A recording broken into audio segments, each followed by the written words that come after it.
पता नहीं कैसे। हमरा के छोड़ दे मलखान दादा, हमरा के छोड़ दे मलखान दादा, हमरा के छोड़ दे मलखान दादा, हमरा के छोड़ दे।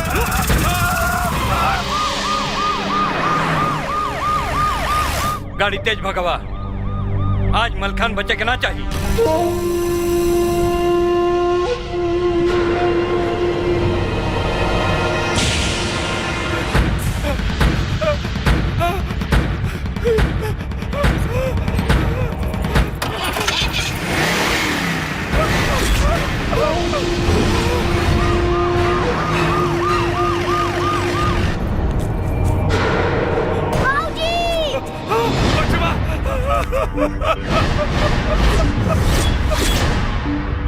छोड़ दे हमरा बाबूजी के, छोड़ दे हमरा बाबूजी के।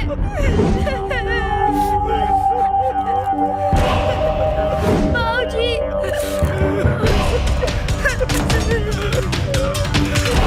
छोड़ दे हमरा बाबूजी के, छोड़ दे हमरा बाबूजी के, छोड़ दे हमरा बाबूजी के। हम तुझे ना छोड़ब, हम तुझे ना छोड़ब। छोड़ हमने बाबूजी के, छोड़ हमने बाबूजी के। बचवा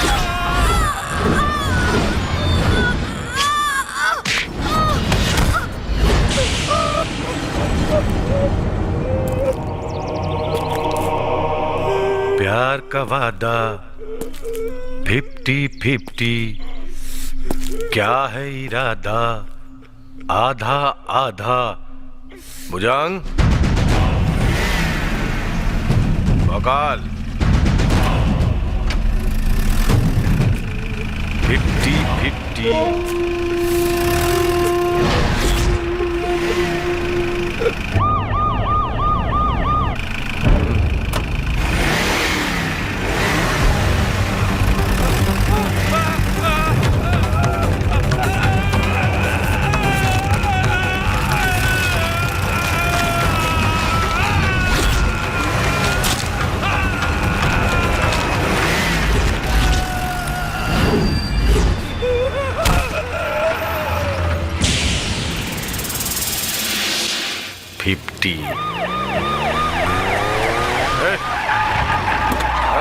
भाग रे पुलिस आ गई, भागो।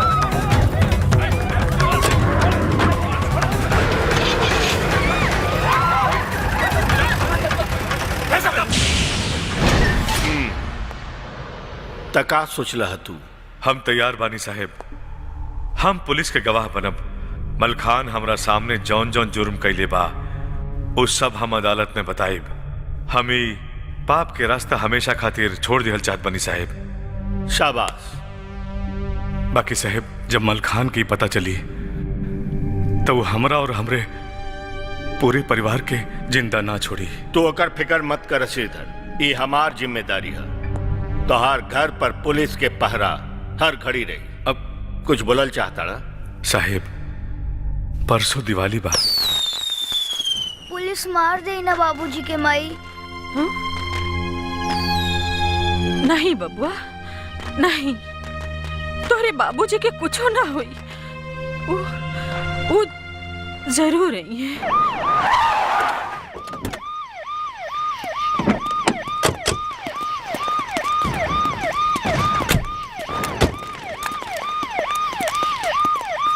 श्रीधर, तारा सुरक्षा खातिर अंबानी, चिंता मत करा, घरे जा। धन्यवाद साहेब। सिपाही, जा बेटा जा।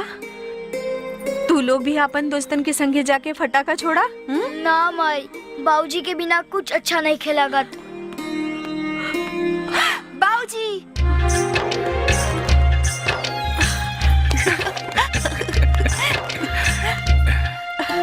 रवा कैसे छूट गई नी जी? पुलिस एसपी साहब पुलिस के बहुत ईमानदार अधिकारी बड़न। हमरा के छोड़ दिहल जाई सावित्री। वो हमरा से वादा कैले बड़न, हम हूँ एगो कसम खैले बनी। कसम? कैसन कसम जी?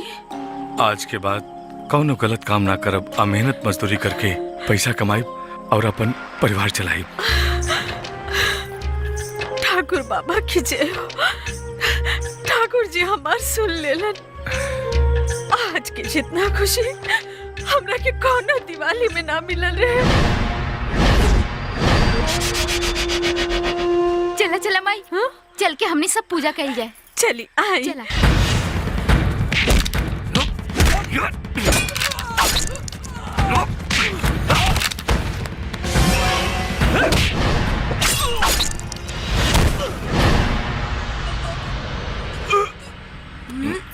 अरे अरे अरे कहाँ? अरे मिठाई तो खा ला।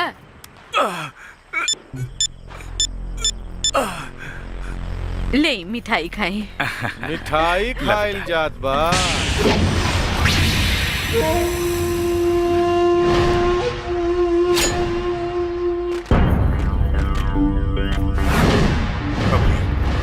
मुन्ना के लेके तू भीतर जा। जा।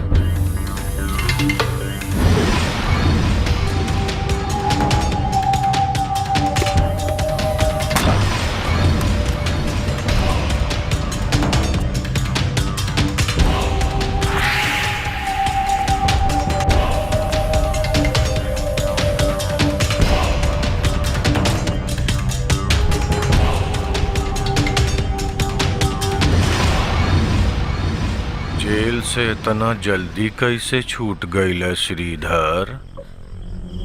हमरा खिलाफ गवाही देब कोर्ट में, पुलिस के गवाह बन गईल बाड़ा तू, तब्बे नु घर में बैठ के मिठाई खाता रह। बोला भाई, हमहू के पूजा करे के बा, दिवाली मनावे के बा, मिठाई खाए के बाद। कहो भैया, हमू मना लिया अपन दिवाली का। इतना कमीना भाई खाली हमरे हो सकेला। जब बर्बादे करे के बाद तो बाप का और बेटी का। नाम मत खराब करिए। खबरदार जो हमारी बेटी के कुछ कहले, मलखान रोक लेकर आके। ना छोड़ता।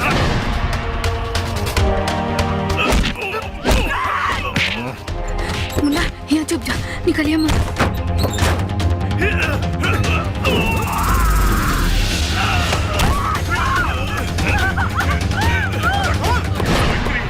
पब्लिक के बचा ला, पब्लिक के बचा ला। खोल दरवाजा।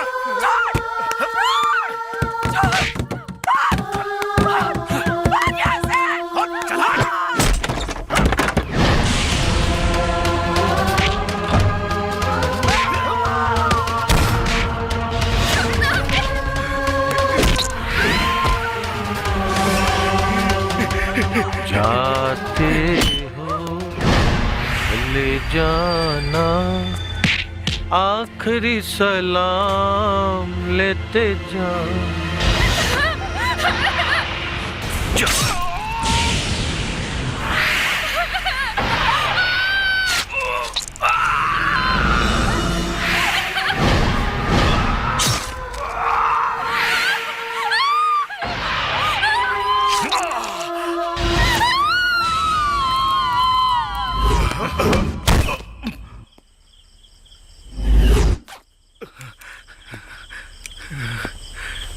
चलो सन।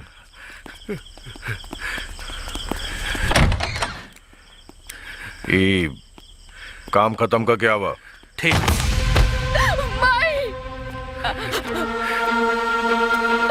बाबूजी,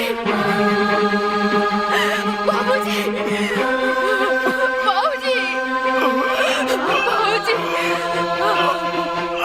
बाबूजी, बाबूजी,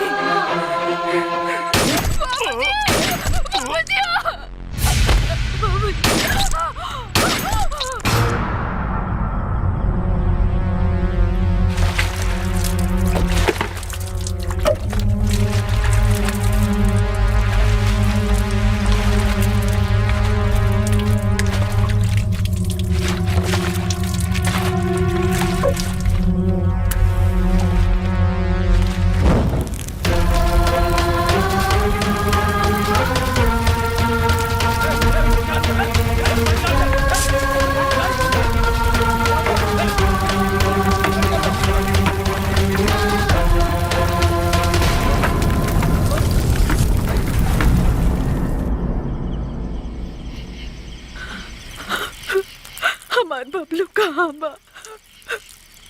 हमार बबलू के खोज दे साहब, खोज दे। हम तो बर्बाद हो गए ने, तबाह हो गए ने।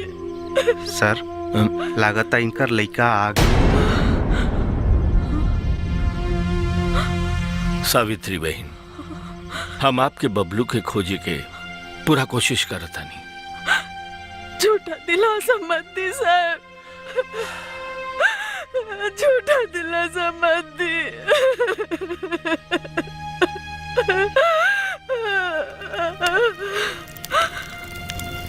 रुक जा बेटा।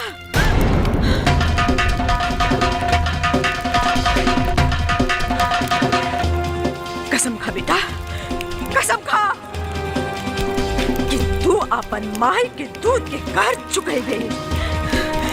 जौन आग से तू अपन बाबूजी और बहन के चिता जलावत अड़े, वही आग से मलखान और ओकर गिरोह के जला के भस्म कर देबे।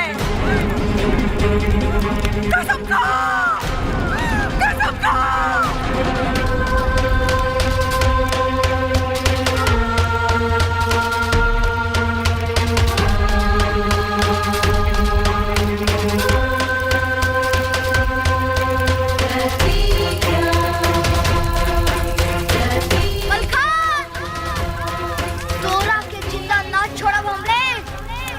प्रतिज्ञा करतानी हम आज, ये प्रतिज्ञा करतानी।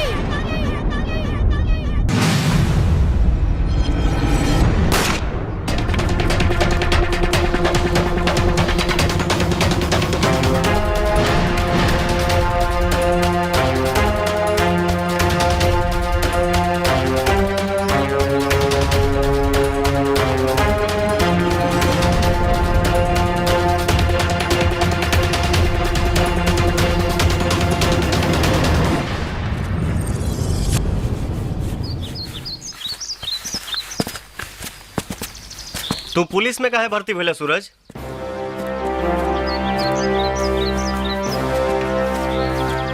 जुर्म के मिटावे खातिर मुजरिमन के देखिला तो हमरा देही में आग लग जाला। और जहाँ भी पोस्टिंग भइल मुजरिम मिलने की उनका की बस। अरे हमने सब लूट गए हमने सब। शांत रही, सबे शांत रही, कहीं ना जाई आप सबके गहना। चारों तरफ के दरवाजा बंद कर दसन और बाहर के जितना भी आदमी बा सबके एक एक करके तलाशी लसन। और याद रहे, एक भी आदमी छूटे के ना चाहिए। चला सन।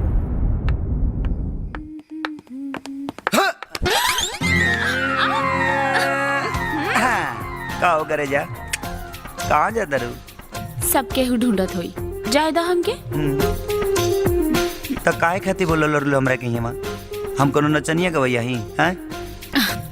घर में शादी रहल, 2 दिन तो से मिल ना पाती, तो इहे एगो बहाना रहल हमरा लगे। अच्छा, तो जब बुलाइए ले ले बड़ू तो ठीक से प्यार तकाला। मारब तोरा के। आप इजा क्या करतन मेरा बबनी? ओ इनकर प्रोग्राम के हिसाब किताब करत रहनी है।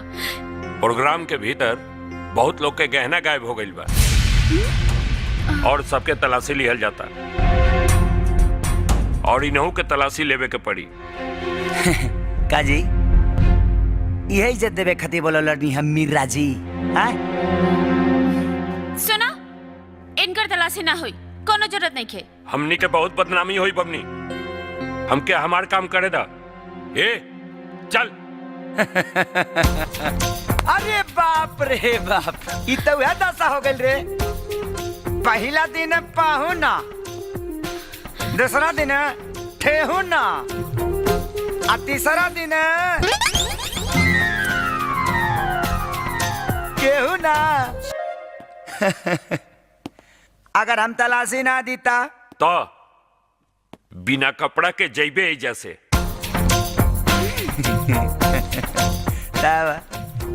अब कहाँ सोना के गुली रख ले बनी, चेक कर ला।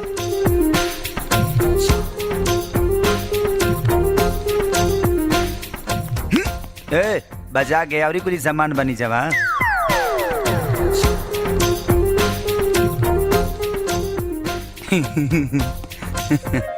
जिंदगी का अरमान पूरा हो गई। सरकार अपन नाम तो बता दी। जोगिंदर नाम है हमार। ओ ढेर दिन लेना रही।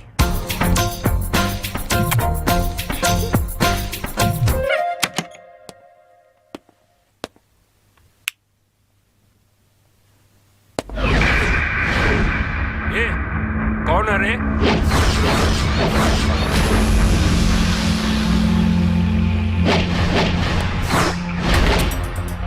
हमके चीन्हे में गलती का दहलीस रे जोगिंदर। हम ही चोर हैं। आ चोर के रोके खातिर कोनो ताला नहीं के बना। अबे साला तू एजा कैसे आ गई रे? लड़की के सामने लड़का के बेइज्जत ना करे के चाहिए जोगिंदर। वो तब जब वो लड़का वो लड़की से प्यार करत होगे। यहाँ लगेला यहाँ रे दिल पा।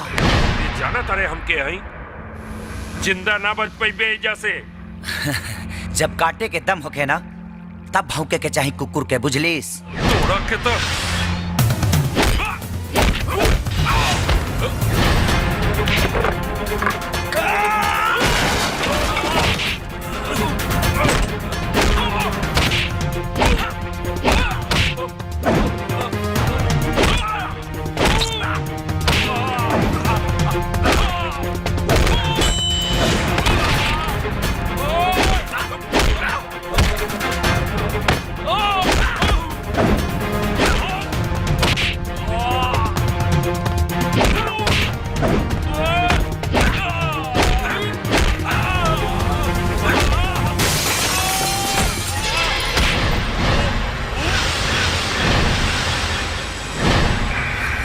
प्यार करे वाला लोग पागल होला।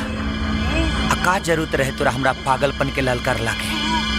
ए बोल ना बोलबे तब भौंक।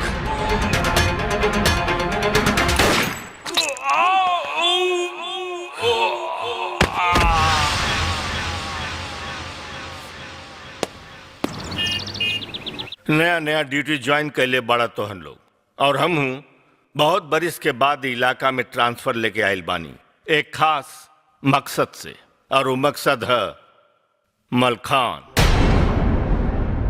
जे एक छोट मोट गुंडा रहे और आज ये इलाका के बहुत बड़ बाहुबली हो चुकल बा।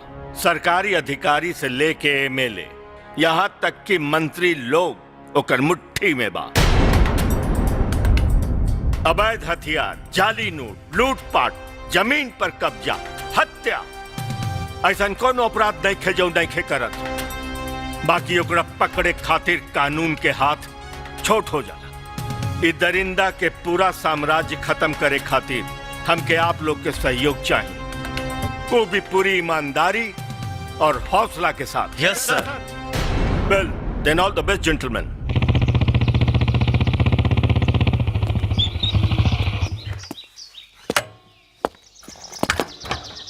केस का है यार, ये तो बता दे। तू ना पढ़ले रहा? तू पढ़ले बड़ा ना, तू ही पूछताछ करी है। आओ चला।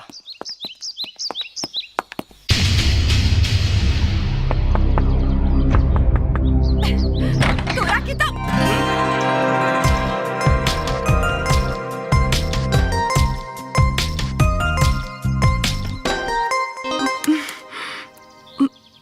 माफ करी साहेब, हम समझ ले कि तार का नाम है?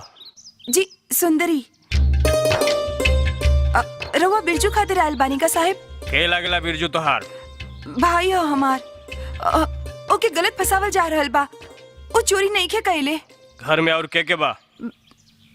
बाबूजी बीमार बाड़न।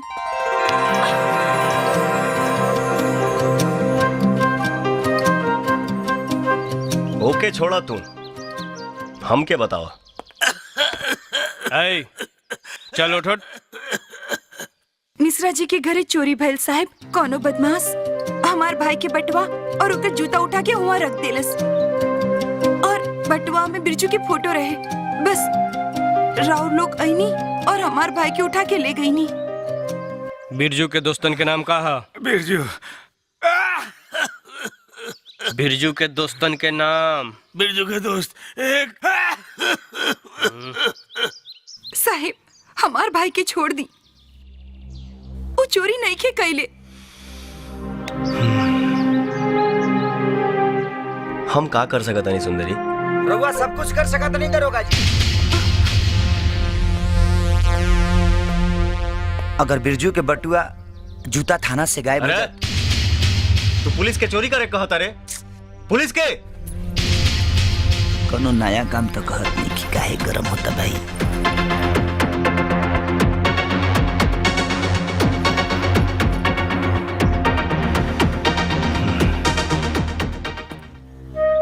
तोहार दुख हमसे देखल निखे जा सुंदरी।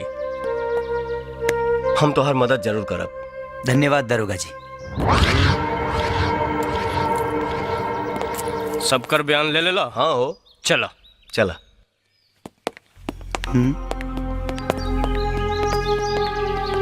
अब बिरजू छूट जाई सुंदरी, छूट जाई।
पवन,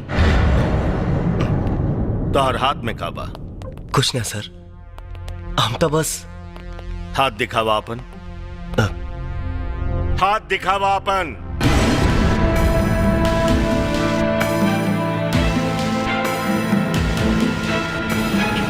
हे भगवान, सबूत मिटावे के कोशिश करते ले हैं।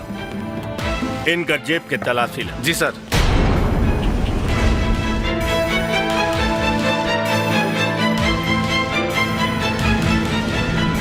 गहना? ओ, सबूत मिटावे खातिर घूस? वर्दी पहनला 2 दिन ना भइल और चोरी चमारी? अरे तोरा ऐसा आदमी कानून के बेस्या बना के अपराधिन के गोद में बैठा देला। हमार बस चली तो तोरा के बीच चौड़ा में खड़ा करके गोली मार देती। एकर रिवॉल्वर और एकर बेल्ट निकाला। हमरा शर्म आवता कि तोरा जैसन आदमी के अपन दोस्त बनाएंगे।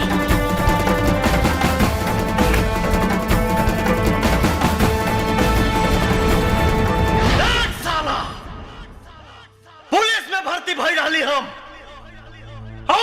ट्रेनिंग में। हुए पुलिस वाला नंगा करके साला हमके बाहर निकाल दे सन। ए सालन से तो हम अपन तलवा चटवाई। तलवा। सो जा बेटा, बहुत रात हो गई बा, सो जा।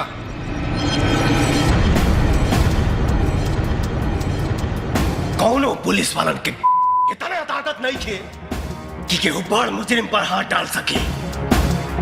हम तन की भर घूस का ले लेनी। वो हरामजादा कमिश्नरवा सबके सामने हमके बेइज्जत कैलास। ये बेइज्जती कभी मत भूलिया बेटा।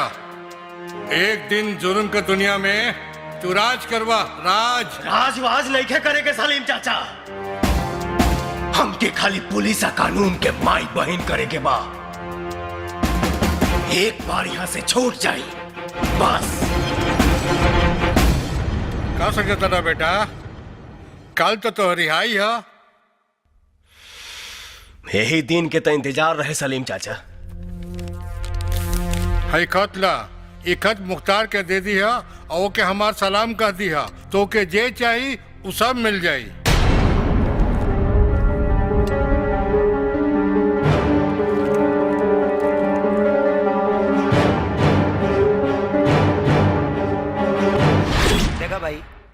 जे एक बार जेल के सैर करके चला वेला ना वो अपना ब्यादरी के हो जाला।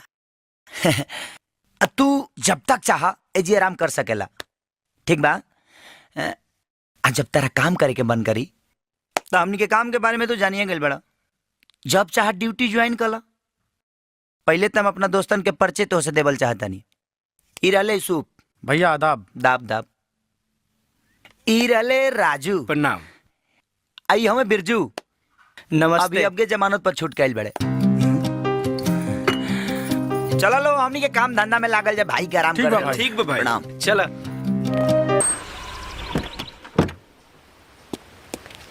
सलाम भाई। सलाम।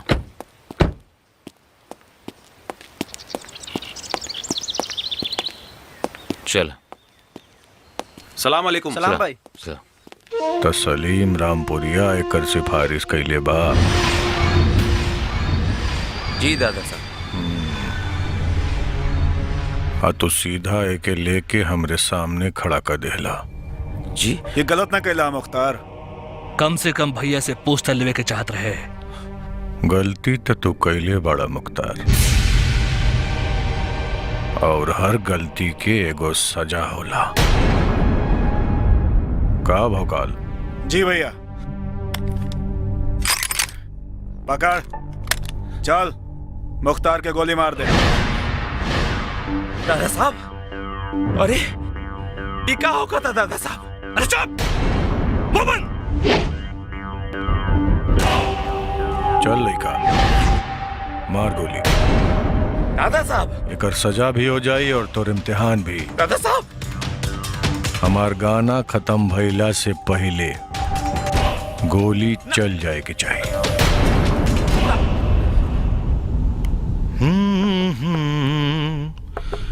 कुछ अजीब थी दादा साहब ये शाम भी अजीब है। दादा साहब रोक ली। दादा साहब रोक ली। दादा साहब। दादा साहब वो कल भी दादा साहब पास पास थी। दादा साहब रोक ली। दादा साहब। दादा दादा दादा साहब वो आज दादा साहब। दादा साहब रोक ली। दादा साहब।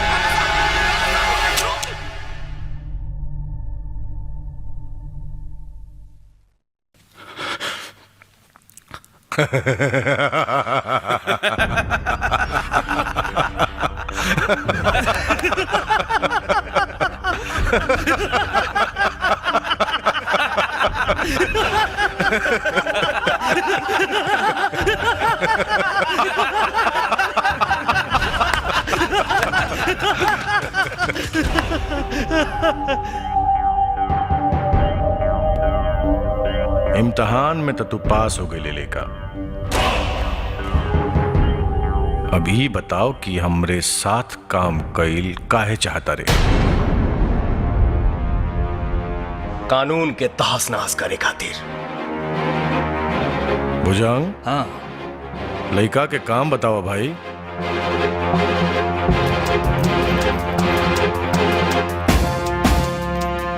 एमे 5 करोड़ के हीरोइन बा। पता है में लिखल बा, सही से पहुंचा दी हो।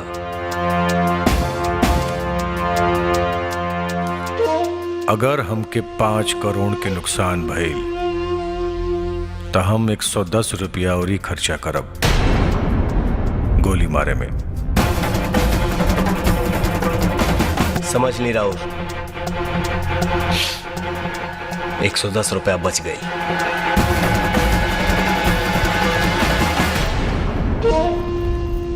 लइका में दम बा।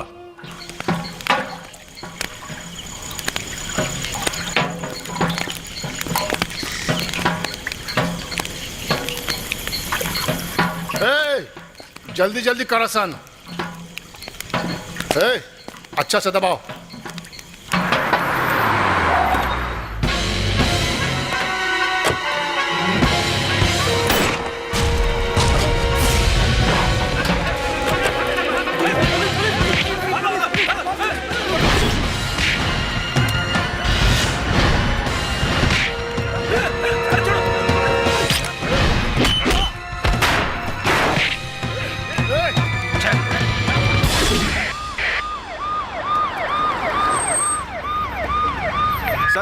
यहाँ सब कुछ ठीक बा।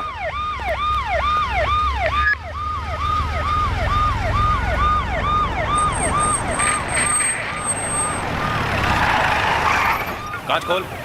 कहाँ से आवा तेरे? बेतिया से। पवन नाकाबंदी पर गाड़ी पीछे ला। उठाओ उठाओ, जा जा।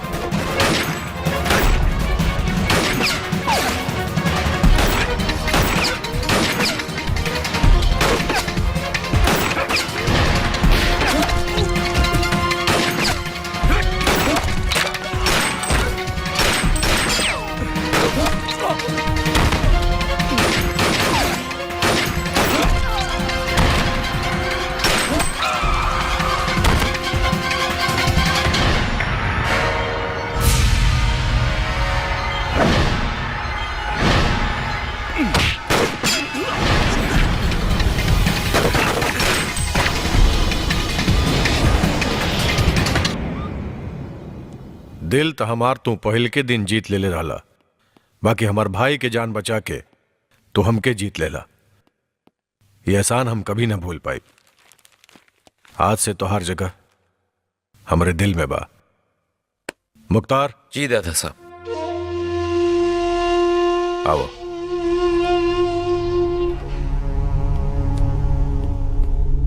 आज से कुर्सी पर हमार बच्चा बैठी। बैठा।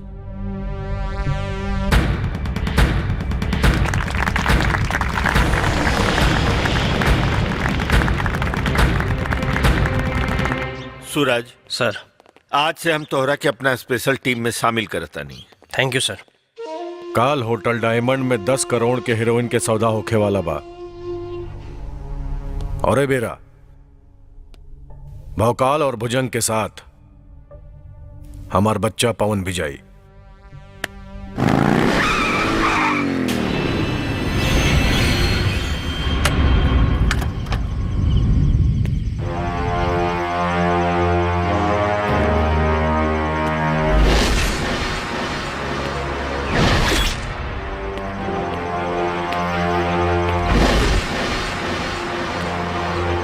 Hands up. हाथ ऊपर करा, हाथ ऊपर।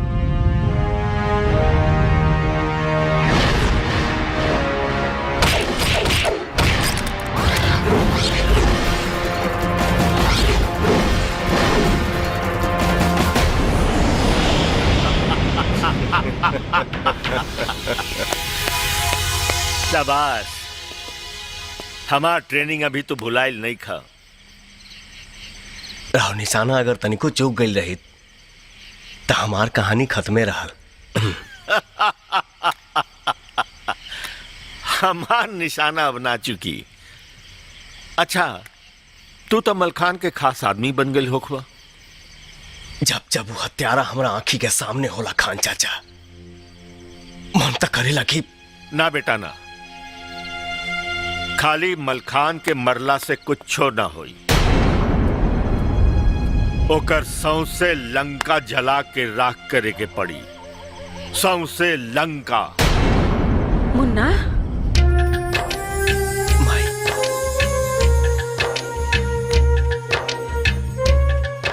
मुन्ना, हमार बचवा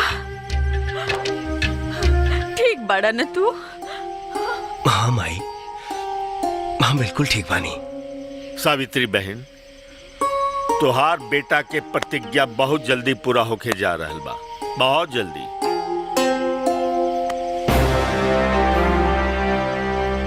अब जरूरी खबर सुनी खान चाचा। कल रात मलखान 10 करोड़ के सौदा करे वाला बा।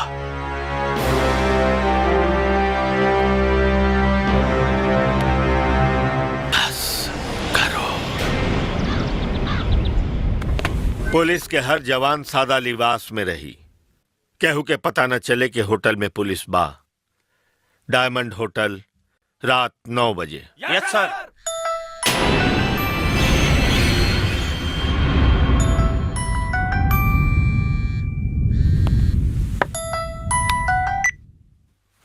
बोला बाबू। दादा साहब, पुलिस के होटल डायमंड वाली डीलिंग के पता चल गई बा। साला कौन मुखबिरी कैला सरे?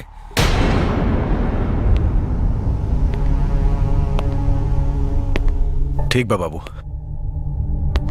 हमरा ये खबर दे के तो बहुत बड़ नुकसान से बचा लेला हमरा। रखा रखा तो हम पता करता नहीं। साला अपन कोनो आदमी पुलिस के खबरी बन गई बा। छोड़ अपना आराम ज्यादा के। काबिल भैया, बाबू के फोन रहेगा। इस सौदा के बारे में केहू पुलिस कमिश्नर बताई रे, बेवत मत मार गोली। आखिरी बार पूछा था, नहीं बोल। नहीं बताई, कुछ नहीं बताई। इंस्पेक्टर। यस सर। सूटकेस खोला।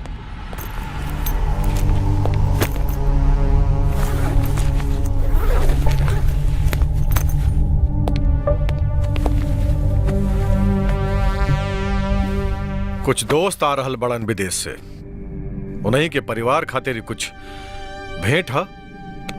अगर जुर्म होखे तो गिरफ्तार कर ली। कमिश्नर साहब के फोन लगाबो। तार खबरी सही खबर नहीं के देता रखे।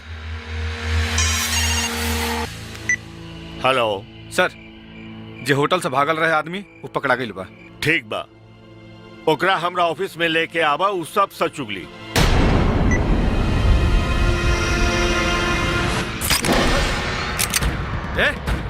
ये ठीक नहीं क्या होत? गंदे गंदे पुलिस के गना बहुत भारी पड़ी तोरा। तो हर आदमी 3 पैकेट हेरोइन के साथ पकड़ा गई बा। अब 2-3 पैकेट हीरोइन की स्मगलिंग दादा मलखान करी है। इतना बुरा दिन नहीं आयल कमिश्नर। वो हमारा आदमी ना चलता नहीं।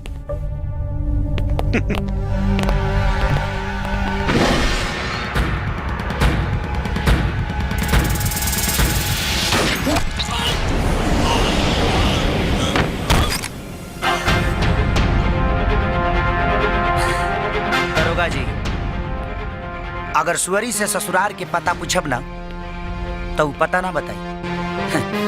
ऐसा आदमी से पता ना पूछल जाला, डायरेक्ट गोली मार देहल जाला।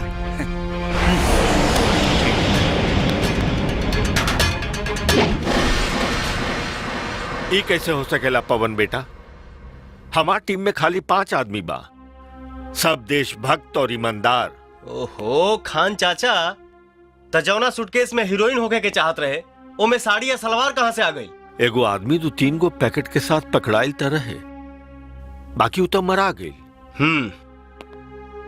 जगदीश रहे ओकर नाम, लेकिन इस सौदा 2-3 गो पैकेट के ना 10 करोड़ के रहे। आखिरी मिनट में मलखान अपन प्लान बदल दिहलस। काहे?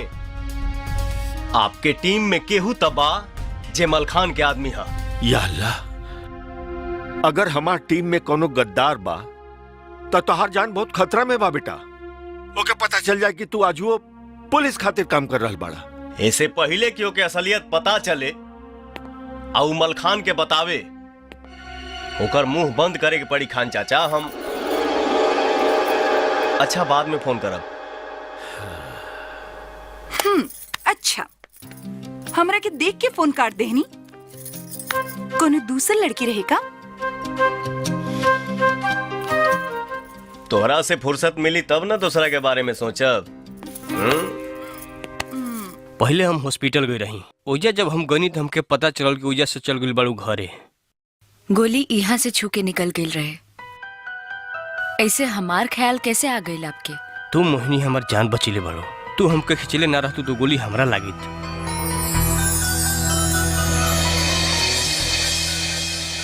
हमार माई बाबूजी गांव में बाड़े, हम शहर आयल रहली पैसा कमाए। मित्तल के अपने आदमी उठवले बा। ए घरी वो नारायणपुर गांव में कैद बा।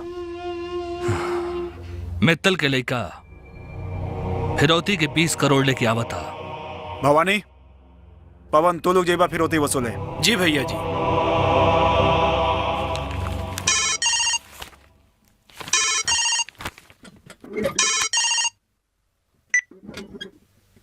हेलो, हाँ बोला। इसके मित्तल के नारायणपुर गांव में रखल गई बा। अरे वाह, ये तो बहुत बढ़िया खबर देला। ठीक बा,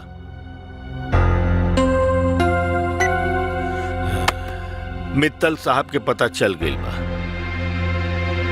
उनका अपहरण मलखान गिरोह कैले बा।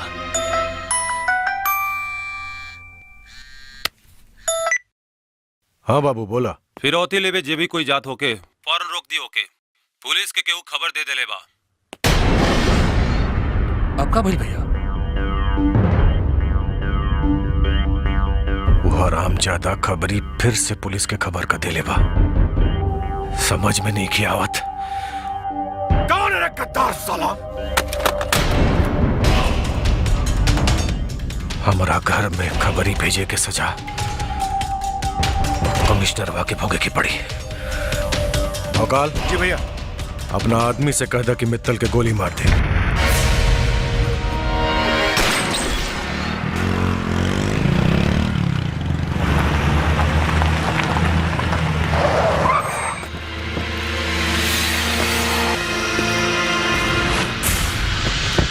ए बाबू बच्चा हमार जिंदगी में ऐसा पहला बेर भइल बा कि केहू हमारा घर में घुस के पुलिस से मुखबिरी करा था। वो कमिश्नरवा के आदमी है और तू तो कमिश्नरवा के टीम में बड़ा बाबू। सोचा बाबू, कुछ खेल खेला। अरे कोनो ऐसा चाल चला कि जौना से कमिश्नरवा उस साला हरामजादा के नाम बता देवे। कमिश्नरवा के खुदे शक हो गई बा कि ओकरा टीम में राउर कोई आदमी बा। कहीं मुखबिर के हमारा बारे में पता चल गई तो? ए बाबू ए, तुहार असलियत हमने तीनों के अलावे और केहू न जाने ला। का बुझला? इससे पहले कि हमारू और नुकसान करे ओकरा बारे में पता करे बाबू, फिर देखा कि हम कैसे कुत्ता नियर मारा तानी। हम तो कहता नहीं मलखान दादा, अब्बे के अब्बे सब के हिजा बुलावल जाए। चेहरा देखते पता चल जाए कि गद्दार के है। मुख्तार वो मुखबिर है, जान जाई तो कोनो भारी नुकसान करके गायब हो जाई हमेशा खातिर। कमाल के बात करता रहा यार। पूरा घर में आग लग जाई तब का कुआं खुनाई।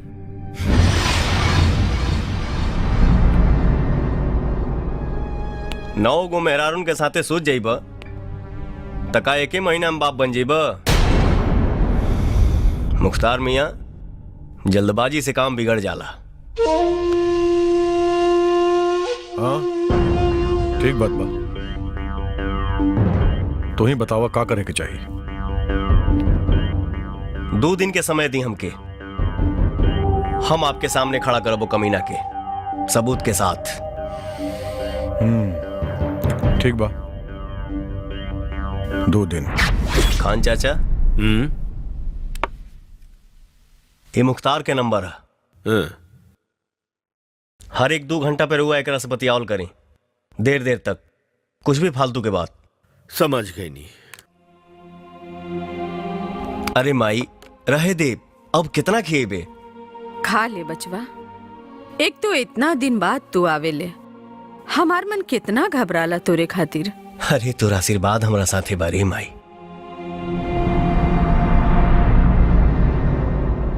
जब तक हमार प्रतिज्ञा पूरा ना हुई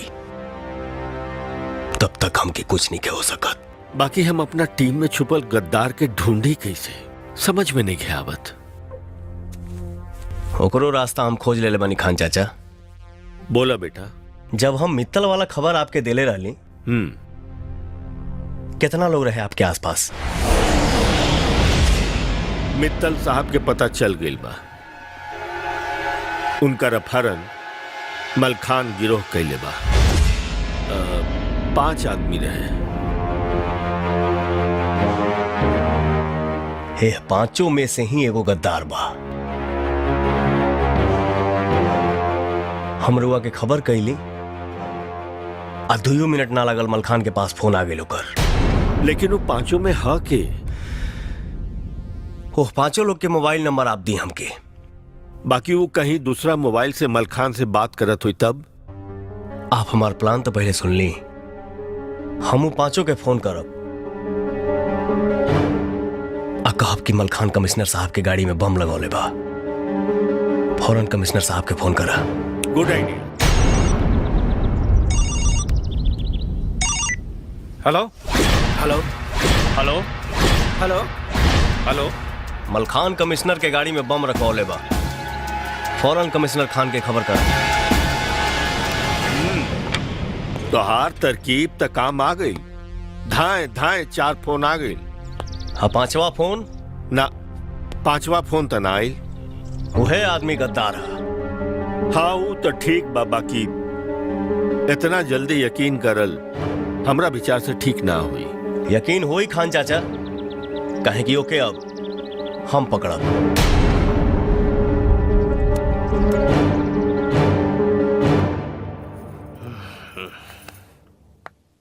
कितना बेर लागेला कि तू हमके दिल से चाहे। हेलो मुख्तार भाई, के बोला था? मालदा आम कैसे किलो बा? अरे हम मालदा आम के व्यापारी लौकता नहीं रे हैं? फोन में घुस के मार फोन। अबे रख फोन।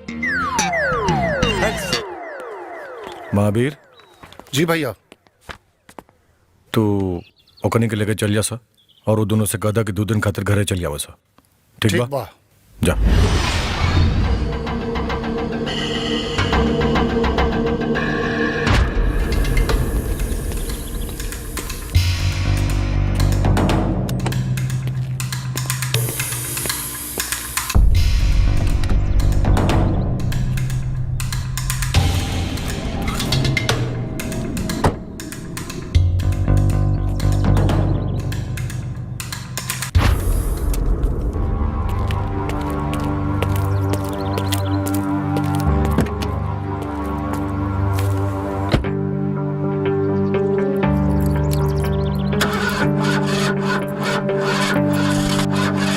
वो गद्दार के हमारा पीछे भेजी खान चाचा।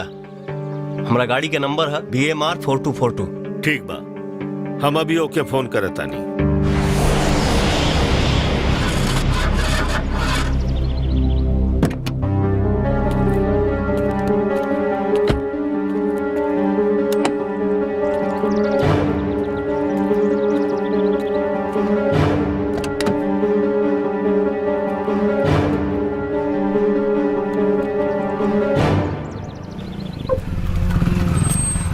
का भइल हो महावीर? साला गरिए नहीं के स्टार्ट हुआ तो। आओ हम छोड़ दें। ठीक बा चला।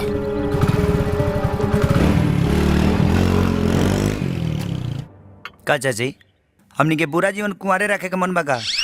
दिन उन काहे नहीं को देखवावत हमनी के भी आए के। तू बोलत का नहीं को मेरा? ई का बोली बेटा? ई कसम खैले बिया कि अपना पिता के घरे ना ही जाई, और ऊ कसम खैले बाड़े कि जब तक ई अपने घर में ना ही आ जाई तब तक वो कन्यादान ना ही करिहन। अरे मीरा, हम जाना तानी कि तोहरा ननिहाल से बहुत जमीन जायदाद मिलल बा, लेकिन एकर मतलब ही ना भाई कि केहू अपना बाप के घर छोड़ दी। ए मीरा, गुस्सा थोक दा और चल अपना पिताजी से मिलवाओ हमके। जिद मत कर कृष्णा, हमरा बाप के देख ले बा त नफरत करे लगवा हमसे। देखा, आज तू सच सच बतावा हमके कि तोहर पिताजी के हुए। दादा मलखान सिंह के नाम सुन ले बड़ा? उहे हवन हमार पिता, इलाका के सबसे बदनाम आदमी। का भइल? काट मार गई, अब करबा हमसे बियाह? मीरा के कृष्णा से केहू अलग नहीं कर सकत। अब बियाह तो हम तोहरे से करब, खाली तू अपने पापा से मिलवाओ हमके।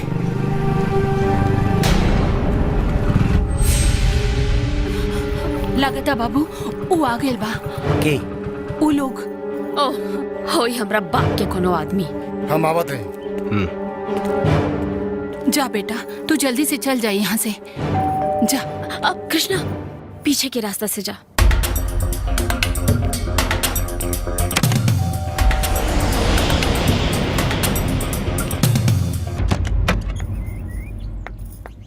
प्रणाम। का बात है महावीर? निशा बेटिया और दामाद जी 2 दिन खातिर घरे आ रहल बाड़न। भैया कहले बाड़न ना कि रउआ लोग भी आ जाएं। आखिर ना रहब तो लोग तरह तरह के बात करी। चलल कि ना वो गद्दार? बात हो गई बा बेटा, वो चल चुकल बा, बस पहुंचे ही वाला हुई। गाड़ी के नंबर बता दिले बानी ना, आई की गाड़ी के डिक्की में RDX बा। हाँ सब बता दिले बानी। वो अगर आज महावीर के गिरफ्तार ना कैलस तब पक्का यकीन हो जाए कि मलखान के आदमी उहे है। तब हम पुलिस से गद्दारी करे के सजा ओकरा के देब, नहीं तो मलखान के हमार राज जाने में ज्यादा दिन ना लगी। खान चाचा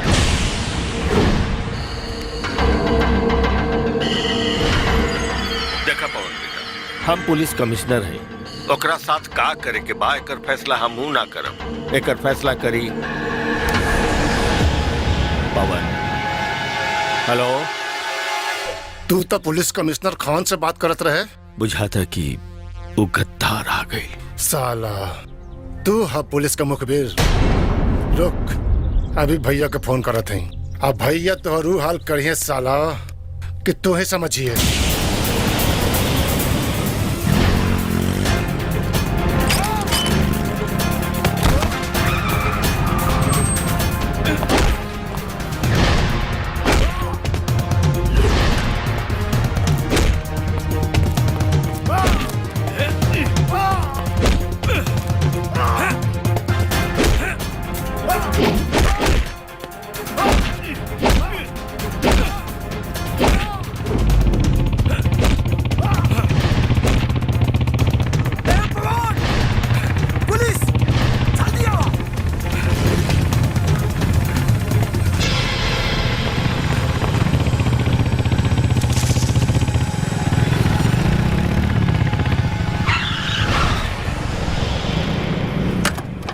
कृष्णा गाड़ी लो। का भाई? हो पुलिस वाला के शकल देखे के बा हमके। का बोलो? कुछ ना साहब, ठोकर लग गल रहे। दरोगा ओकरा के छोड़ देलस। अगर वो जिंदा बच गई ना तो मलखान के पास पहुंच जाई। चला।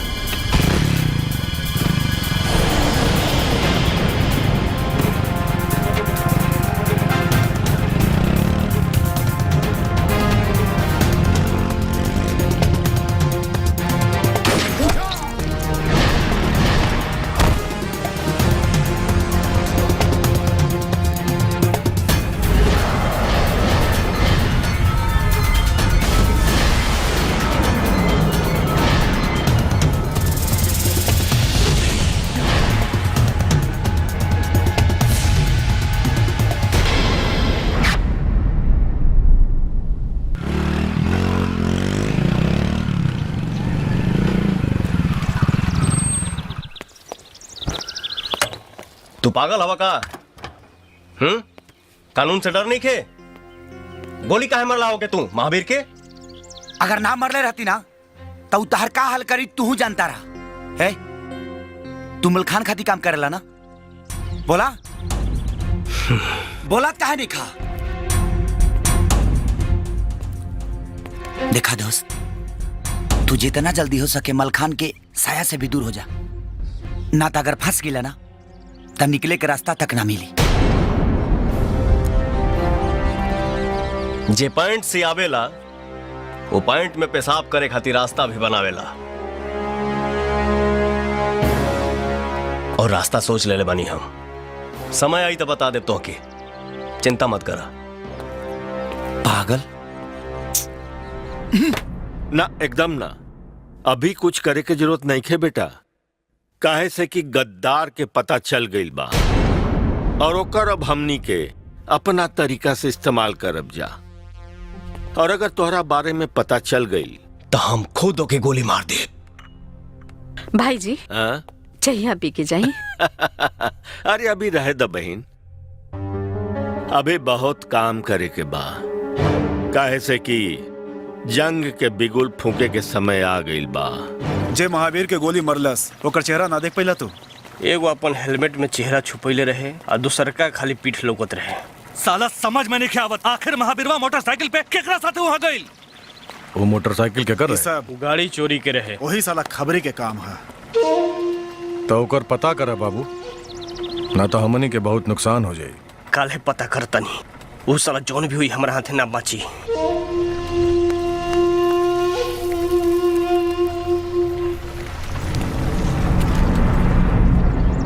हाँ हाँ ठीक बा। हेलो आदाब। के बोला तारे? तू के बोल रहा बड़? अरे तू फोन कैले बारे और हमरा से पूछा तारे के बोला तारे तू? तू के बोला ताड़ा? पूछा तानी के बोला ता? ब्लाउज वाला। हमर शादी ना भइले तू साला ब्लाउज में से तारे रे। फोन रख। सुनी कहनी ना फोन रख। अरे सुनी चाचा। दोबारा फोन कैले तो बहुत मारब। रख। चाय देना यार। साला ला का चाय बनैले बड़े यार? ठीक से चाय नहीं खे बनावे आवे तोरा? अपन शक्ल की तरह चाय बनैले बड़े एकदम हैं? एक तो रॉन्ग नंबर से परेशान बानी, ऊपर से तू हैले पकड़। ठीक से बनाओ ना तो चाय के दुकाने उलट दे। बुरबक ए अंदर है का रे? गलती साला पॉकेट मार। नहीं थोड़ा हाथ लग गई ऐसे बस। पॉकेट मार रहा है। पॉकेट रे हैं?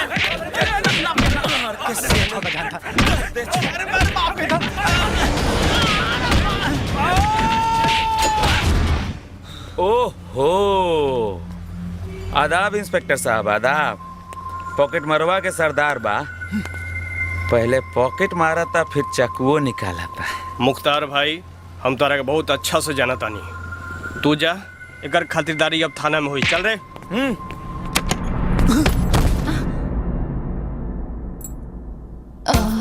बाप रे कौना देश के जेल है? बड़ा नीमन गेट बा। दरोगा जी अगर हम जानती जे थाना इतना खूबसूरत होला, माँ कसम 4 दिन पहले से बेड उड लेके आके ही जी पड़ा रहती। ए ढेर चन हो जान बैठ। मोहिनी हमरा जिंदगी या मौत के सवाल बा। का तू हमरा ला वो काम करबू? तहरा खातिर तो हम जान भी दे सकतानी। बोला का करे के बा?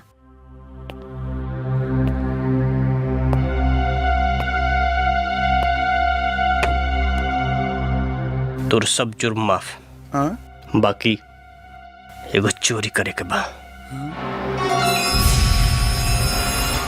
घरे चल। मारो बर्बाद कर। हट चला घर चला। छोरे घर चला।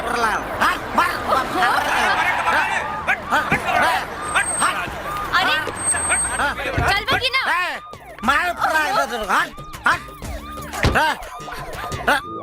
मार देखी ना कमिश्नर साहब, कब से हम कहतानी घर चले, बाकी इनका ड्रामा बंद ही नहीं किया।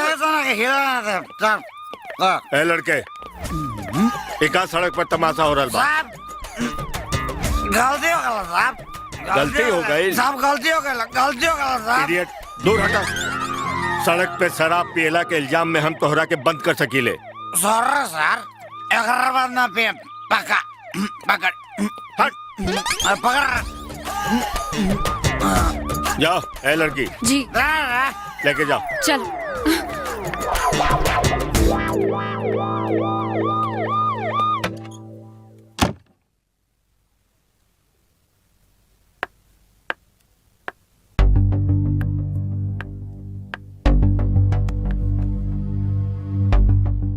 ई कमिश्नर साहब के मोबाइल है। का देखा तड़ाई में? 22 तारीख के मित्तलवा के अपहरण भई रहे तो मुखबिर के फोन आयल। 22 तारीख के 11 बजे तो खाली एगो फोन आयल बा। ई तक कोनो मुन्ना के फोन है। बाबूजी की तो तू देखते बाड़ा, उन्हीं के चलते बिरजू बिगड़ गई। चोरी चकारी के पैसा से तो घर नानो चलाइब, यही से कपड़ा सिए लगली। भगवान से मनाओ सुंदरी की हमार काम पूरा हो जाए, ओकरा बाद तो हम चोर मंडली के सुधारिये दे। अच्छा तू काम का करेला? ई तो तू कभी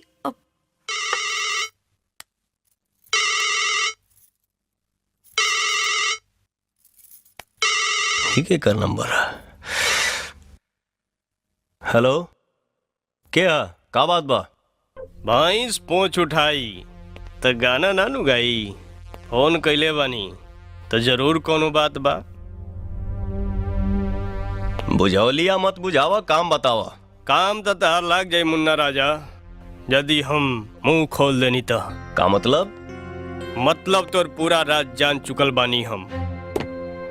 ते मलखान दादा के खास आदमी हवे और कमिश्नर से भी मिलल बाड़े। का बकवास करता रे तू? ठीक बा, तो हम मलखान दादा के बता देता नहीं है। रुक, का चाहता रे? मुंह बंद रखे के कीमत 10 लाख रुपया लेकर ठीक दोपहर के 3 बजे लाल कोठी के सामने। भीड़ कम होला। कोठी के बाहर एगो कूड़ा फेंके वाला ड्रम बा। नोट से भरल बैग वही ड्रम में डाल दी है। आप फौरन वहां से निकल जाइए।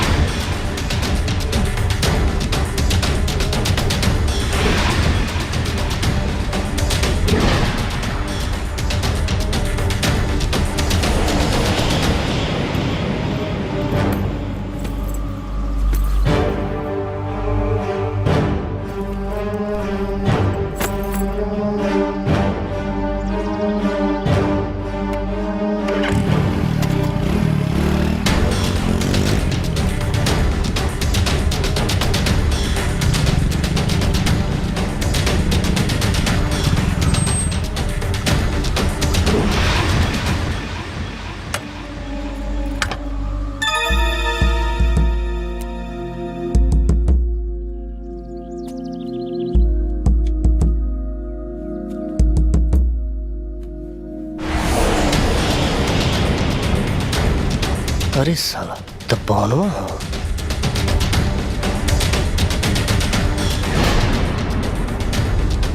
एकर मतलब घूस लेल जेल गई सब कमिश्नरवा के चल रहे।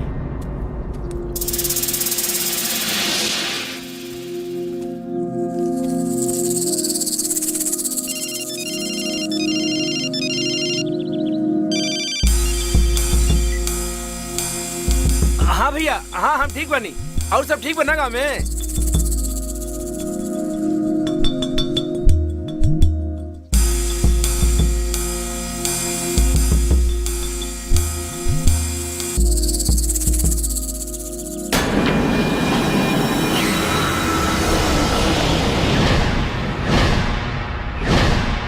तू घबरा का है गिलो देख के? अरे नहीं, वो बहुत दिन के बाद तो होके देख लिया ना, इसे विश्वास ना भइला। अरे यार का पुलिस के नौकरी छोड़ला तो मिलल जुलल भी बंद कर देला। साला ई यहाँ कहाँ से आ गई? कुछ तो गड़बड़ बा।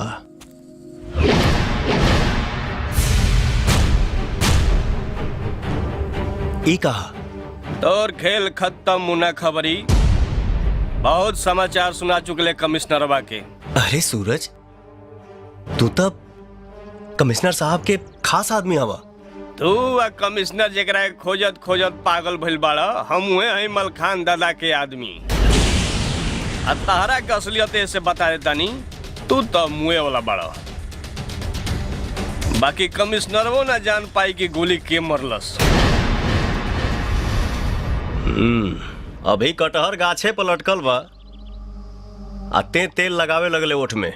मुआबे ते रुक जाए कमिश्नर साहब।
जब देखा था यही।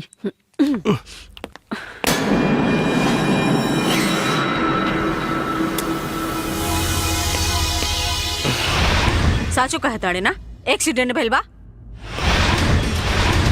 फिर केहू से तो झगड़ा लड़ाई ना कैले? ना रे माई, हम सच बताओ तनी, बाइक से गिर गई नहीं यहाँ।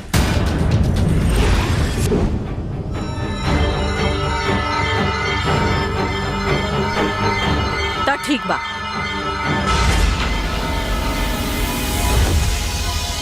आज तोरा के यही रहे के बा। ठीक बा माई।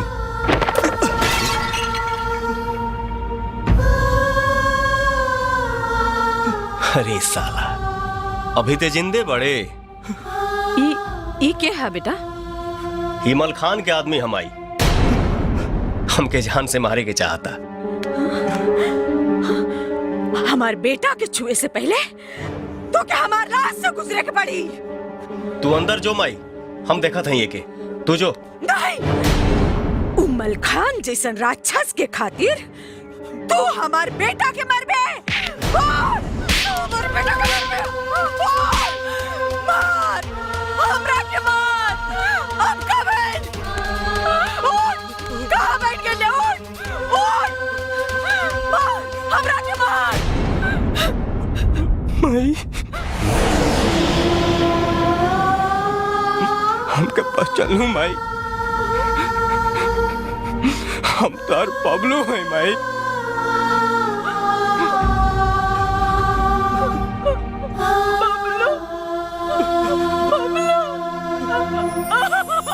माई,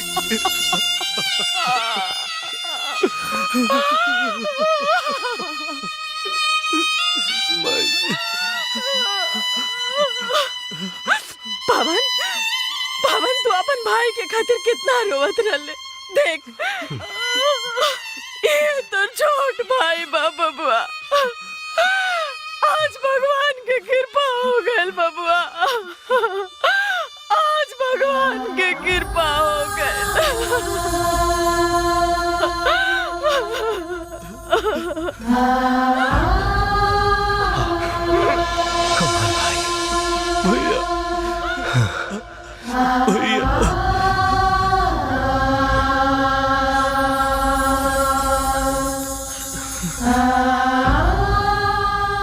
हम पटाखा छोड़ गए रहे। माई, ए बेटा,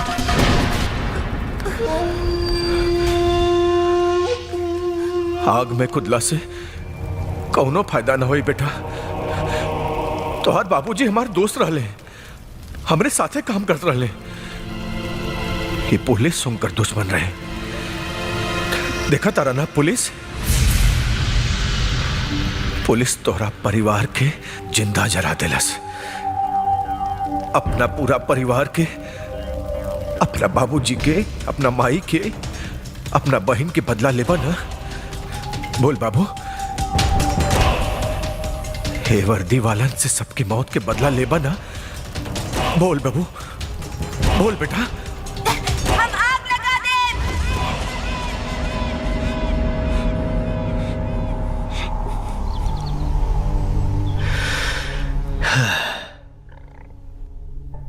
सब झूठ बोलना सु हत्यारा तो से, सब झूठ।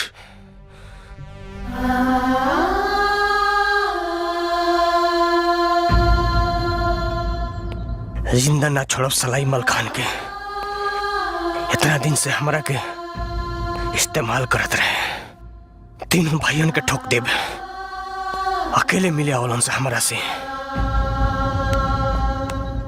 शांत रहा सूरज, शांत रहा।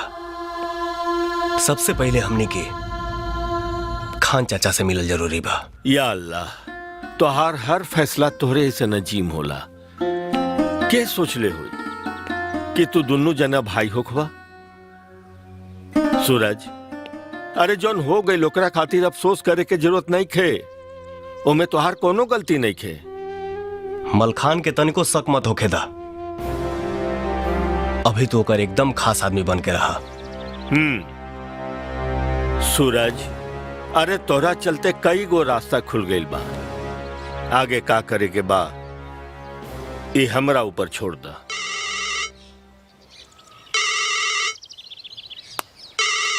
केकर फोन है? मलखान के।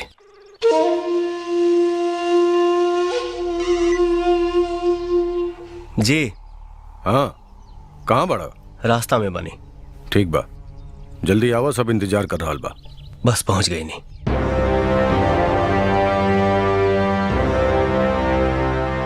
आज वो गद्दार के नाम बतावे के बाम के।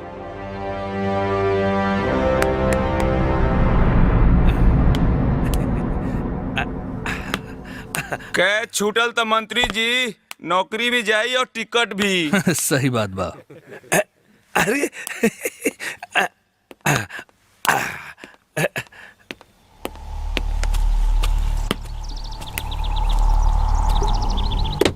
का हो पवन, 2 दिन हो गईल, वादा याद बता रहा? जी बहुत अच्छा से। तनी अपन फोन यहाँ सामने रखा लो। फोन से का हुई? जवन फैसला यहां से लिया था वो कमिश्नर के कैसे पता चला था?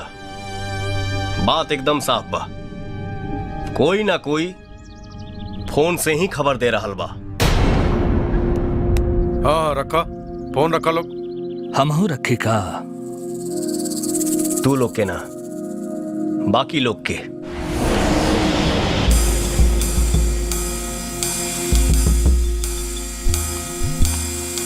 गुमनाम है कोई, बदनाम है कोई। ओहो, वह तो कहीं रहली 3 जानी तो पदली 3 जानी। ये फोन तो आ रहा ना? हाँ हमार फोन है। का भाई? नंबर केकर है? ये केकर नंबर है? हम नहीं जानत। कमाल करता रहा यार, हर 2-3 घंटा पर तुहार बात भइल बा नंबर पर। तू कहा था कि हम जानते नहीं की। अरे कौनो पागल बस साला है मलखान दादा, ये बार बार हमरा के फोन करेला और हमरा के आलतू फालतू बोलेला। अब हम कैसे बताएं कि ये नंबर केकर बा? ऐसन कौन पागल बा भाई? नंबर मिलावा, देखा के है।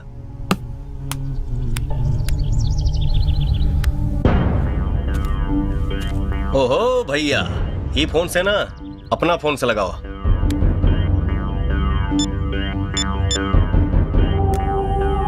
घंटी जाता।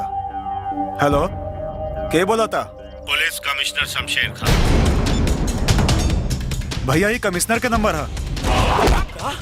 का बात करता नहीं भोकाल भाई? हम कमिश्नरवा के काहे खातिर फोन करब? अरे मलखान दादा, हमरा के फसावे खातिर कोई साजिश होता है जा, कोई भयानक साजिश रच लेबा। ए मुख्तार चुप! घबरा मत भुजंग, तू बैठा ना आराम से, घबरा मत, बैठा बैठा, हम पता लगाओ तानी, बैठा बैठा।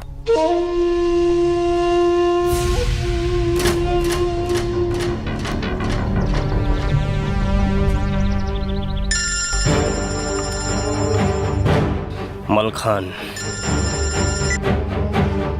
हम आपके ही फोन करे वाला रहे। उस साला गद्दार के पता चल गई बा। नाम बोला। राउर सबसे खास आदमी है।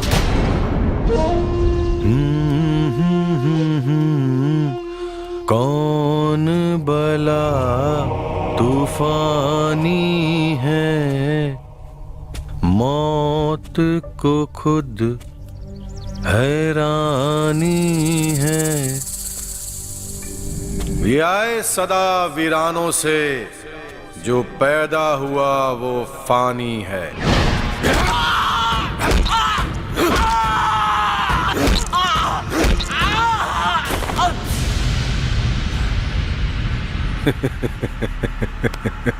साला आज तक भगवानों हमसे गद्दारी ना कैले। ये पुलिस के कुत्ता हराम ज्यादा साला।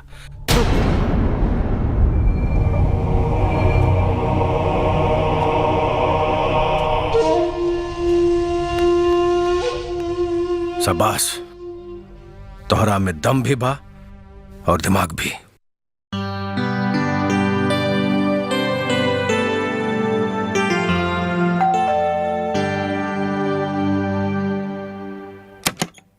मोहिनी, आज हम बहुत खुश बानी। तड़ू आज कितना बड़ चमत्कार हो गई। अरे का भाई? अरे सुनो तब बताओ तनी। हम ऐसे पहले कभी तोहरा के इतना खुश ना देख। इस सब तहर पूजा पाठ के फल हम मोहिनी। भगवान आज हमके सब कुछ दे दिहले, हमार पूरा परिवार मिल गई। अच्छा, हे भगवान, कैसे भइली? कहाँ बा सब लोग? मिलवाई तहरा के मोहिनी। सारा छोड़ दे।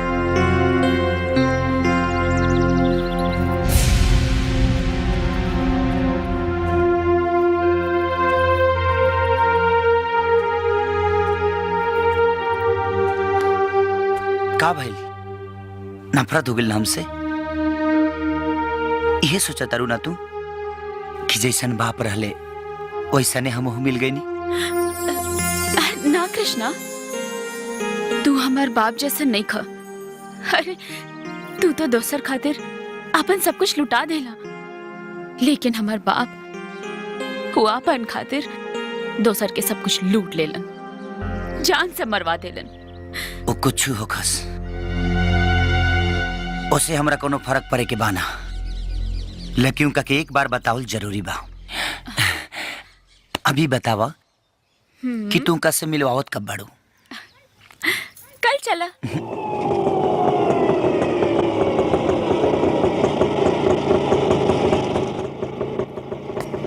अरे कितना पैसा बिल साड़ू भाई? 50 रुपया। ला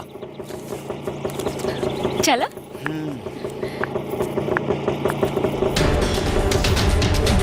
अरे बाप, मीरा ये तो घर है कि इंडिया पाकिस्तान के बॉर्डर है? चला।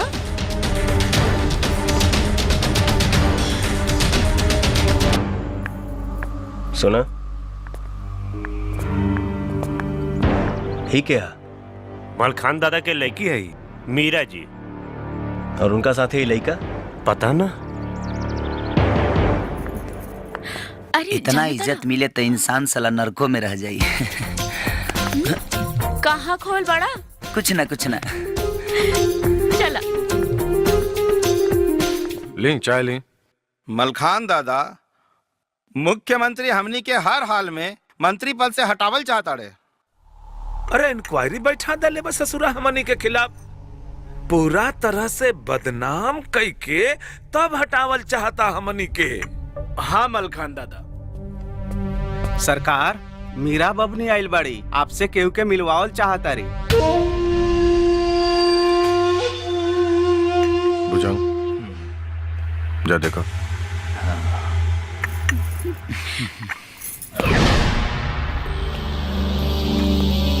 मीरा,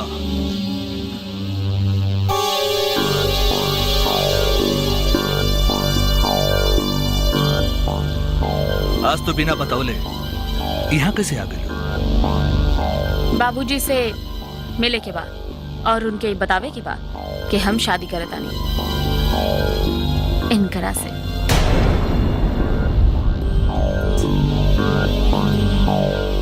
भैया बता, तू जा, तू अंदर जा। हमारा इनकरा से कुछ जरूरी बात करे के बा। जा तू अंदर जा।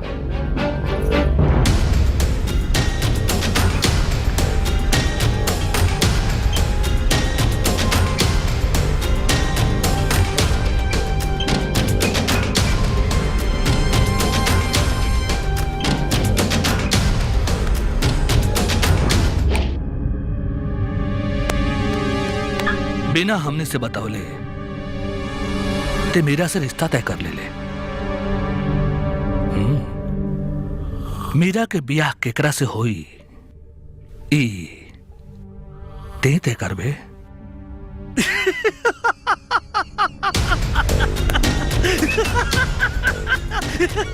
जान के खैर चाहता रहना तो अपना घरे भाग जाओ और दोबारा मीरा के साथ कब नजर हिले ते दुनिया से गायब हो जेबे। और कहां जेबे केहू के पतो ना चली। का बुझले? लोग सही कहे लरे कि बासी कड़ी में उबाल ना आवे। वहीं तोरा धमकी में कौनो दम नहीं के बुझन। का बकवास करता रे? इस समय के बहुत दिन से इंतजार ला हमरा। मलखाना भाई जाए दे, कौनो बात ना, ते आ गई ना। आज तोरे नंबर लगा दे। क्या बकवास करत रे? जवाब दे साला। जवाब अब तू तैयार कर भुजंग, जवन की ऊपर वाला के अदालत में तोरा देवे के पड़ी। और हाँ, ऊपर वाला के अदालत में कौनो लाइफ लाइन ना होला, कौनो लाइफ लाइन ना। क्या है तू? ते अपना मौत से बात करा तारी भुजंग, बुझाइल? अपना मौत से।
ही का कैले तू?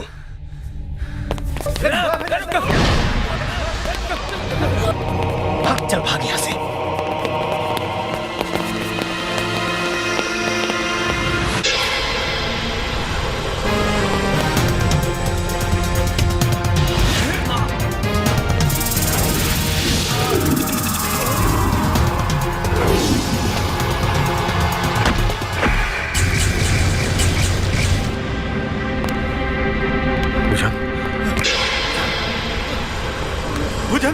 भैया, भुजंग के काबिल भैया, भुजंग के का हो गए भैया? भैया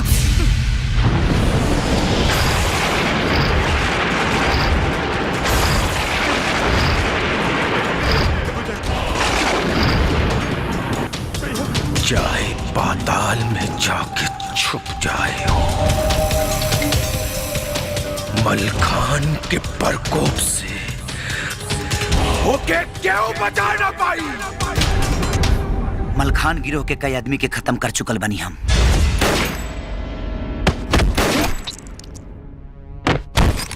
आएगो के तो तोरा सामने ही मरनी। ओकर नाम रहल महावीर। हम मलखान पर भी गोली चलौला रहनी होटल में।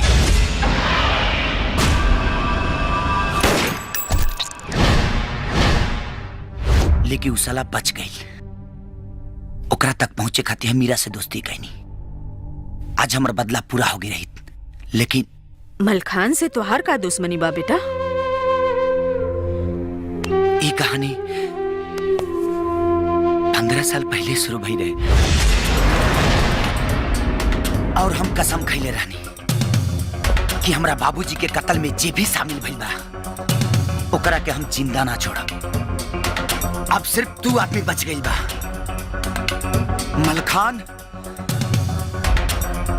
और भौकाल। दरोगा जी, बच्चा मर जाई, एकरा अस्पताल ले जाई। ई क्या?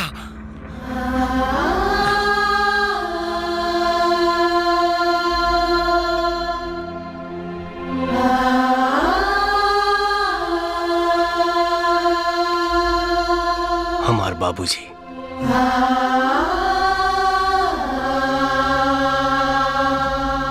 अरे नहीं की वजह से तो हम आज जिंदा बानी, और आज तू भी हमार जान बचौला पौन भाई।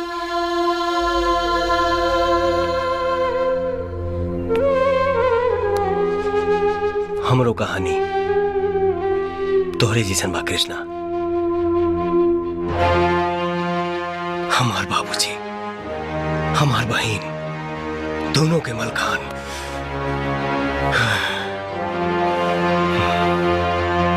वो हत्यारा के खत्म करे के कसम खैले बानी हम। आज से हमनी के मकसद एक बा। हमरा के बुला के लो।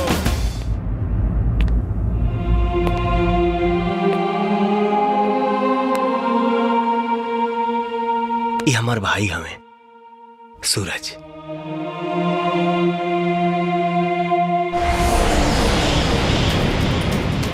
आज हमने तीनों प्रतिज्ञा करी जा। धरती फटे चाहे आसमान, अब तू ना बचबे मलखान।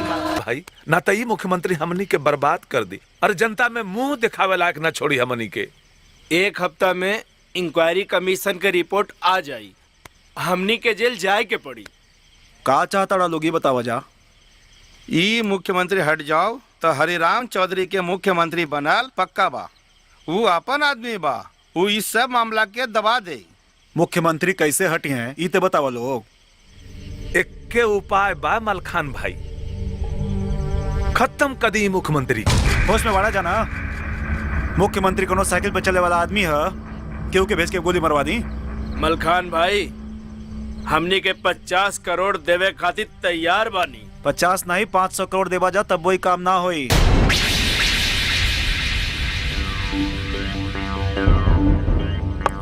$50 करोड़ भिजवा दिया तो उन्हीं के काम हो जाए। ये क्या कहता नहीं भैया।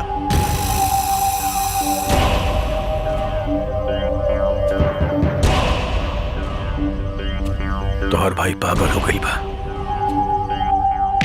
पागल हो गई बा तोहार भाई।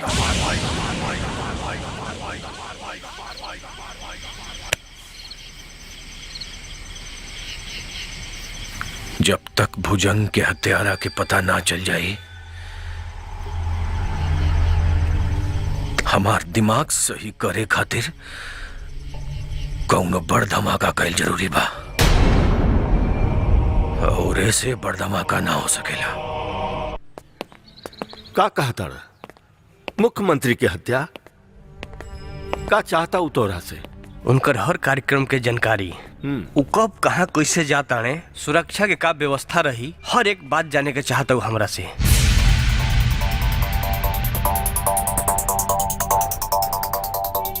तोहरा के खबर के दे ले बा? हमार खास आदमी मुख्यमंत्री जी। आपके मंत्रिमंडल के 3 गो मंत्री 50 करोड़ के सुपारी देले बड़ा। तो ई सुपारी के ले बा? वही जकरा तरफ से रउआ हमेशा आंख मुनले रहली, मलखान। तब का गोली खाए खातिर तैयार हो जाए। यूसुफ बेटा, आज कौनो मुर्गा ना फसल जो थोड़ा सा भी दारू पिला देवे। अरे चाचा, सगरी मोहल्लन के लइकन का मुर्गा बना बना तू दारू पी चुकल बाड़ा, अब क्या करे के फसाई बा। सुंदरी बेटी, जरा पड़ोस के मोहल्ला में भी चल जाइल करा बेटी, थोड़ा तो दारू मिल जाए बेटी। चुप करो, कुछ तो शर्म करे बाबूजी। जब देखा तब दारू दारू दारू, खाली दारू। का झगड़ा होता? ओहो पवन भैया, चाचा के दारू छुड़ावे के एक उपाय बा के मोहल्ला के कुल मुख्यमंत्री कल दरभंगा जात बने, अब कमिश्नरवा से कह के हम अपन ड्यूटी सीएम के गाड़ी में लगवा ले बनी। मतलब मुख्यमंत्री के गाड़ी में खाली तू होखबा और ड्राइवर। वाह शाबाश बाबू, अब तो आराम से मुख्यमंत्री के गोली मार सकता तू।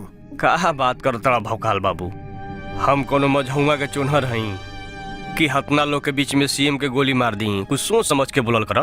तब फिर कैसे होई? हम खाली इतना कर सकतानी कि सीएम के गाड़ी कोनो दोसर रास्ता में मुड़वा देब, जोन रास्ता सुनसान हुई, अब मौका देख के कहीं हम गाड़ी रोकवा देब, बाकी के काम राउर बा। हमार काम तो बहुत आसान हो गई। बाकी एक बात के ध्यान रखिए भौकाल बाबू कि ड्राइवर के मत छोड़िए, हमके भी घायल कर दी ताकि केहू के हमरा पे शक ना होखे। वाह शाबाश रे बाबू, हमारा मालूम रहे कि हमार बबुआ ही काम कर सकेला। शाबाश। ओके 11 बजे वाला बा, अब निकले के चाहिए। 10:52 घड़ी मिला ला लोग।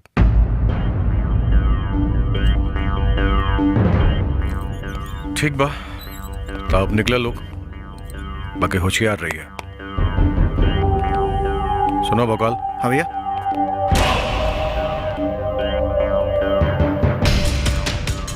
बाबू के कितनों घायल करबा सब करे बेशक करी। शक्ति भैला पे वो उगल भी सकेला, ओकरो के खत्म कर दिया। ठीक बा भैया।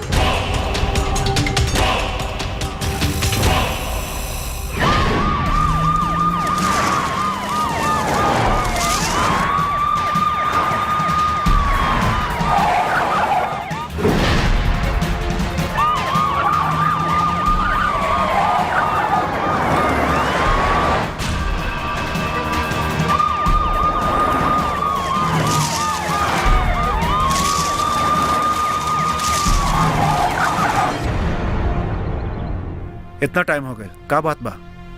अभी तक ना आए लोग?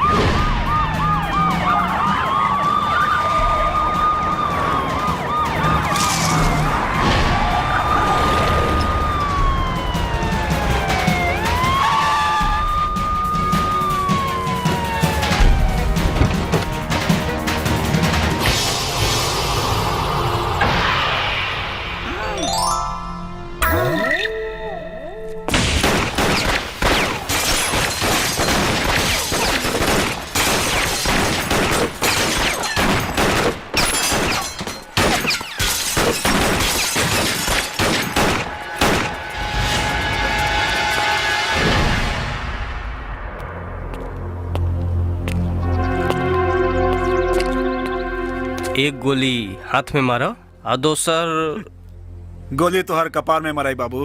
इका मजाक करो ताड़ा। अब तू हमने के कोनो काम लायक नहीं खा।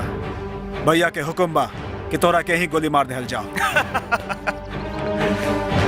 नेनुआ के घरे नेनुआ भइल आ नेनुआ के नाम नेनुए रह गइल। जा तू भौकाल के भौकाले रह गइल। जाके गड़िया में देखा केकरा के मरले बड़ा। अरे साला, ये तो पुतला धोखा के लिए साला हमने से। तहनी के का बुझला हमरा के रबड़ के गुब्बारा। जब ले मजा इल मजा लो, फिर निकाल के फेंक दो। ऐसा नहीं क्या करता? तोरा का मिल रे? काहे करा बचावल चाहता रे? भाई है हमारा।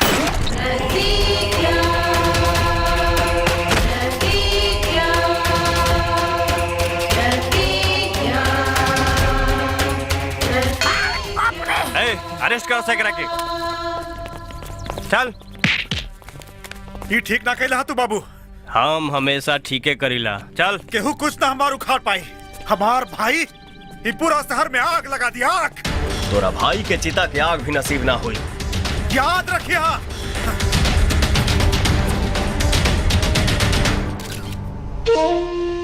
फोनमा उठाओ रे साल। अरे टीवी खोली सरकार और समाचार देखी।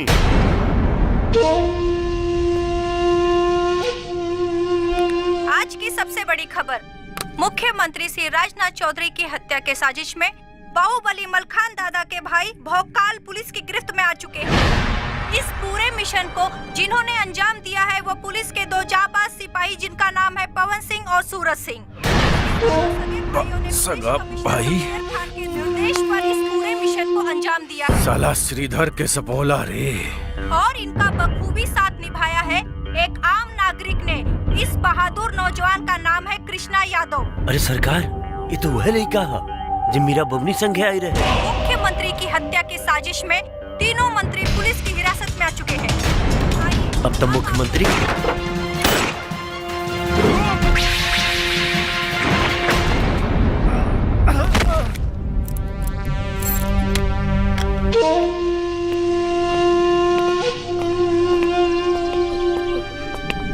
सूरज के फोन लगाओ।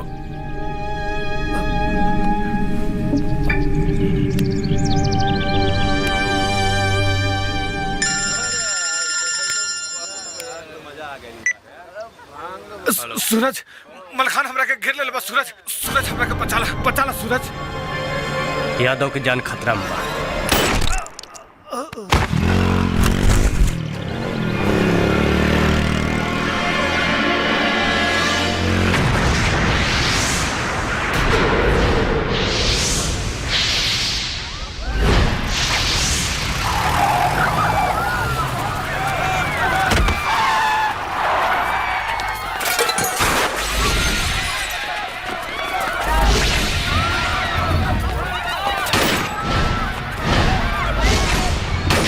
सुबह सवेरे जे भागी वो मरी।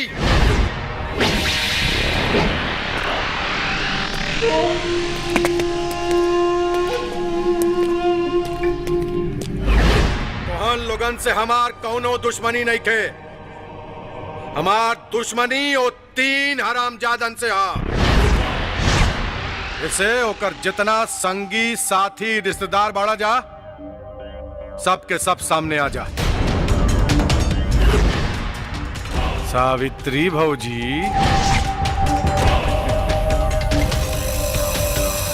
हमरे श्रीधर के मेहरारू तोहरे पिल्लन के सबक सिखावे आइल बानी। हमार बेटा तोर काल बन के आयल बाड़न मलखान। जौन कहानी तू 15 साल पहले शुरू कैले रहले, वो कहानी के अंत हमार बेटा करी है। चलो वो तो समय बताई कि के कर अंत करता। तू कहाँ लुकाइल बाड़ी रे? इन्हें आओ, इन्हें आओ। तोहरा यार के हमसे का दुश्मनी बारे? उनकरा बाबूजी के भी तू मरवा देले रहला। तू को जीप में एक साथ बांध के कुड़वा देले रहला।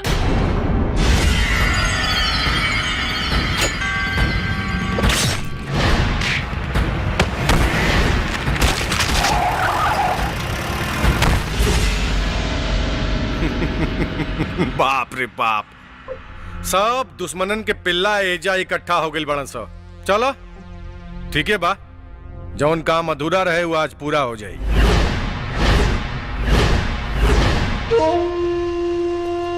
और केहू बारे इन्हन के चहेता सामने आवा के मारी गोली बुढ़िया के। तू का मरबे साला, एकरा पहले हम तो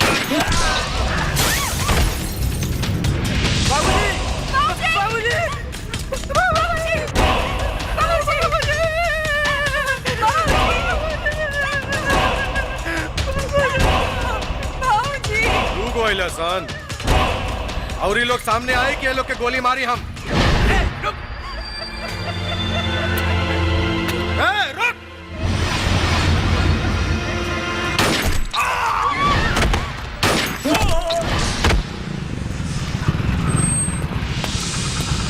लेके चला सारे, लेके निकल।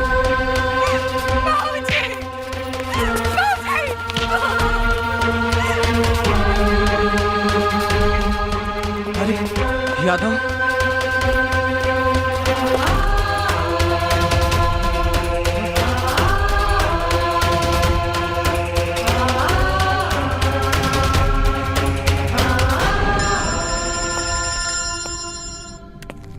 हेलो यादव मर चुकल बा बाबू। अपना माई के फिक्र करा। तोर माई जिंदगी में ऐसा होली ना देखले हुई। भाग अपना माई के बचाओ। चला भाई, माई के जान खतरा में बा, जल्दी चलो।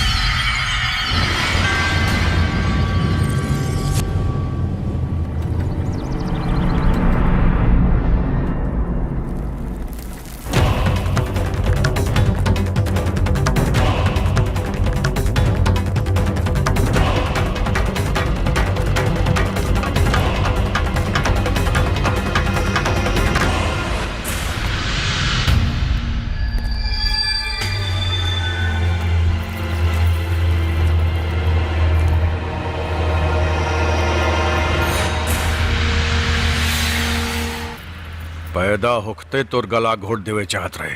अब कौन देर भइल बा, अब घोट दा।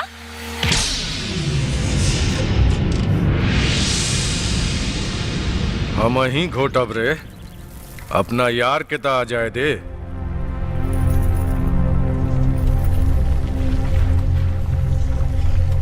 इंतहा हो गई इंतजार की। तो लइका तो तोरा के भुलाइए गइलन सा हो सावित्री देवी। राक्षस, हम पहला आदमी देखा तानी जे अपन मौत के बुलावे खातिर इतना बेचैन बा। यमराज हम ही हैं सावित्री, सबके मौत के घाट हम ही उतारब। बकाल जी भैया। भौजी के आसमान का सैर करावता। उठाओ रे।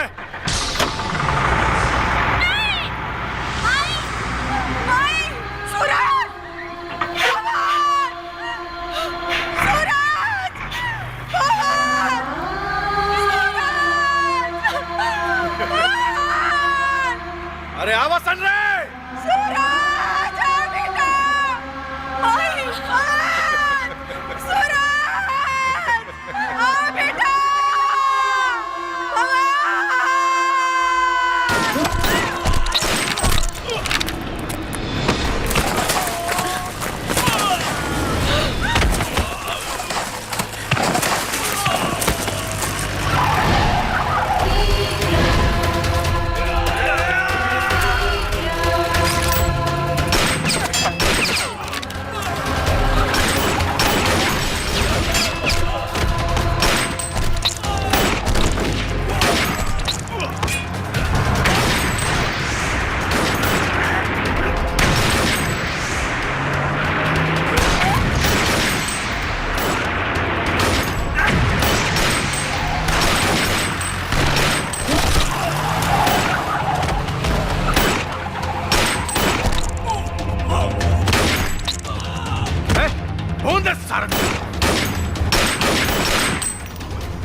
माई